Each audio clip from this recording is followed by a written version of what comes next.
इस कहानी का नाम है होली का खूनी रंग। रंगों का त्योहार होली आ गया था।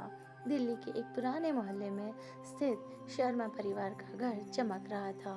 राधा 28 साल की गृहिणी सुबह से होली की तैयारियों में जुटी थी। उसके पति राजेश एक प्राइवेट कंपनी में मैनेजर थे जो सुबह ही ऑफिस चले गए थे। राधा के सास ससुर गांव गए हुए थे, इसलिए घर में सिर्फ वह और उसका 5 साल का बेटा आरव था। होली की धूम मचाने के लिए राधा ने गुजिया बनाई, रंग जमा किए और पड़ोसियों को आमंत्रित किया। लेकिन उसका दिल कहीं न कहीं बेचैन था।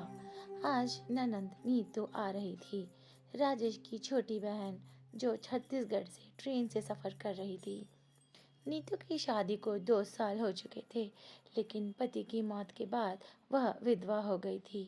शादी के ठीक 1 महीने बाद पति की रहस्यमयी मौत हो गई थी। डॉक्टरों ने कहा दिल का दौरा, लेकिन परिवार को शक था। नीतू बदली बदली सी हो गई थी। आखिरी बार मिले 2 साल पहले वह सामान्य लग रही थी, लेकिन अब फोन पर बातें अजीब लगती थी। भाभी होली पर आ रही हूँ, सबको रंग लगाऊंगी, उसने कहा था, लेकिन आवाज में एक ठंडक थी। राधा ने सोचा शायद दुख की वजह से। दोपहर 2 बजे दरवाजे की घंटी बजी। राधा ने दरवाजा खोला तो नीतू खड़ी थी, काली साड़ी पहने, चेहरे पर पीला रंग, आंखों के नीचे काले घेरे। भाभी, वह चीखी और गले लग गई। लेकिन गले लगते ही राधा को ठंडक महसूस हुई, जैसे कोई बर्फीला हाथ छू गया हो। आ गई तू, चल होली खेलें, राधा ने हंसकर कहा। नीतू ने मुस्कुराया, लेकिन मुस्कान में कुछ विकृत था। आरव भागा आया, मासी। नीतू ने उसे गोद में उठाया। आरव चिल्लाया, मासी, तुम्हारी सांस ठंडी क्यों है? होली शुरू हुई, पड़ोसी आए, रंग उड़ाए गए। नीतू ने भी रंग लगाया, लेकिन उसका रंग काला था, बाजार से लाया हुआ। ये क्या नीतू, काला रंग? राधा ने हंसकर पूछा। होली का स्पेशल रंग भाभी, लगाओ, मजा आएगा, नीतू ने कहा। राधा ने मना किया, लेकिन नीतू ने जोर दिया। जैसे ही काला रंग राधा के चेहरे पर लगा, जलन हुई। अरे ये तो अमल जैसा लग रहा है। राधा ने पानी से धोया। नीतू हंस पड़ी, मजा तो आया ना? शाम ढलते ही होली की धूम कम हो गई। पड़ोसी चले गए, घर में सिर्फ तीनों थे। नीतू ने कहा, भाभी मैं थक गई हूँ, कमरा दिखाओ। राधा ने उसे ऊपरी कमरा दिया, जो पुराना था। घर 50 साल पुराना था। ऊपरी कमरा कभी किसी दादी का था, जो काला जादू करती थी। लोग कहते थे वह चुड़ैल थी। राधा ने कभी विश्वास न किया। रात 9 बजे आरव सो गया। राधा रसोई में गुजिया बांट रही थी। अचानक बिजली चली गई। अंधेरा छा गया। नीतू टॉर्च ले आ। राधा चिल्लाई, कोई जवाब न आया। फिर ऊपर से हंसी की आवाज आई, ठहाके जैसी, पागलपन भरी। राधा सीढ़ियां चढ़ी। कमरे का दरवाजा खुला था। अंदर मोमबत्ती जल रही थी। नीतू कमरे में बीच में बैठी थी, चारों तरफ काले धागे बिछाए हुए। उसके हाथ में एक काली मूर्ति थी, काली माँ की, लेकिन विकृत। नीतू, ये क्या? राधा डर गई। नीतू ने मुड़कर देखा, उसकी आंखें लाल थी। भाभी बैठो, होली का असली खेल अब शुरू होगा। नीतू ने एक मंत्र पढ़ा, संस्कृत में, भयानक। हवा ठंडी हो गई। कमरे की दीवारों पर छायाएं नाचने लगी। राधा भागना चाह रही थी, लेकिन पैर जम गए। ये एक काला जादू है, तूने पति को भी इसी से मारा? राधा चीखी। नीतू हंसी। हाँ भाभी, मेरा पति मुझे छोड़ना चाहता था।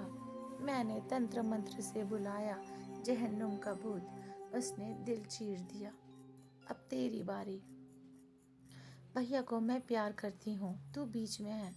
होली के दिन काला रंग लगाया ना?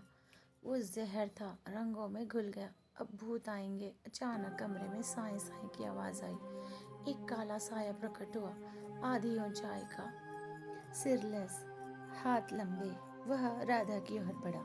राधा चिल्लाई, नीतू ने मंत्र जारी रखा। साया ने राधा का गला पकड़ लिया। सांस रुक गई। नीचे आरव रोने लगा। राधा ने आखिरी ताकत से नीतू को धक्का दिया। वह भागी, सीढ़ियाँ उतरी, आरव को गोद में लिया और दरवाज़ा खोला। बाहर होली की आग जल रही थी, होली का दहन, लेकिन दरवाज़ा बंद हो गया। पीछे से नीतू की हंसी। भाभी, घर जहन्नुम बन गया, भाग ना पाएगी। राधा ने आरव को छुपाया। घर के हर कोने में भूत आने लगे। एक औरत का भूत, साड़ी लहूलुहान, आंखें फूटी। वह फुसफुसाई, नीतू ने हमें बुलाया है, काला जादू, होली का रक्त चाहिए। राधा ने आरव को बांध लिया। माँ भूत, आरव चीखा। राधा को याद आया, सास ने बताया था इस घर में दादी का तंत्र। एक कुप्पी थी तहखाने में जिसमें हनुमान चालीसा लिखा था। राधा तहखाने की ओर भागी। नीतू पीछे थी। तहखाने में अंधेरा। कुप्पी मिली। राधा ने चालीसा पढ़ना शुरू किया। ऊपर से चीखें। नीतू दौड़ी आई। बंद कर, लेकिन चालीसा का प्रभाव हुआ। भूत पीछे हटे। नीतू का चेहरा विकृत हो गया। उसके मुंह से काला धुआं निकला। नहीं, मेरा जहन्नुम, वह चीखी। अचानक बिजली लौटी। नीतू गिर पड़ी। उसकी आंखें सफ़ेद। राधा ने फ़ोन किया पुलिस को। डॉक्टर आए। नीतू को पागलखाने भेजा गया।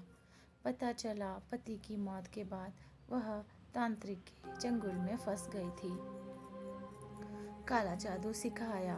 होली पर बलि चढ़ाने का प्लान। काला रंग में जहर था, लेकिन चालीसा ने बचा लिया।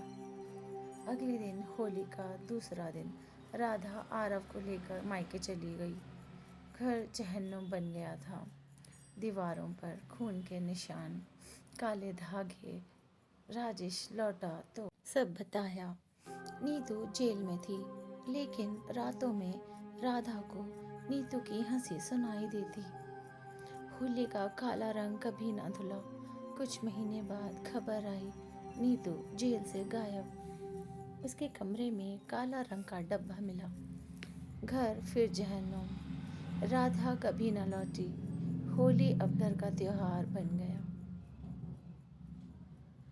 अगर आपको ये कहानी पसंद आई तो लाइक करें, मेरे चैनल को सब्सक्राइब करें और ज़्यादा से ज़्यादा शेयर करें।